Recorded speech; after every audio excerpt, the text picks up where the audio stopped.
এই যে পুলিশ ভাইগুলো দাঁড়িয়ে আছে, এই গাড়িটা আমার যে গাড়ি এখান থেকে যদি কুষ্টিয়া যায়, রাস্তার ভেতরে ৩-৪ জায়গায় ধরবে, গাড়ি আটকিয়ে বলবে হুজুর দোয়া চাই। কিসের দোয়া? তো করে আসলাম। বলে না, যে দোয়া নিয়ে আসলেন। এখন ৫-৬ জন করে যদি ওদের চা খাওয়ার টাকাও দেওয়া লাগে, আমি তো দেই মাঝে মাঝে। বলেন তো ৫ জায়গায় যদি ধরে ১,০০০ করে দিল, ৫,০০০ শেষ।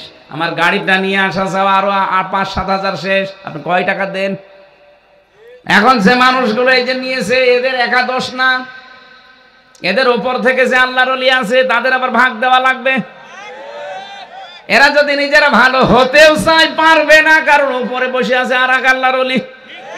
তাহলে এইটা বন্ধ করার জন্য এই যে এটার বিধান যদি কায়েম হয়, উনি আর আমাকে ঠেকিয়ে বলবে না দোয়া চায় আর দোয়া আমারে দেবে। এই জন্য কোরআনে কারিম প্রতিষ্ঠা হওয়ার আগ পর্যন্ত এদেশে হালালকে হালাল আপনি মানতে পারবেন না, হারামকে হারাম জেনেও ছেড়ে দিতে পারবেন না, এরকম বহু পরিবেশ আছে। বলেন বলেন।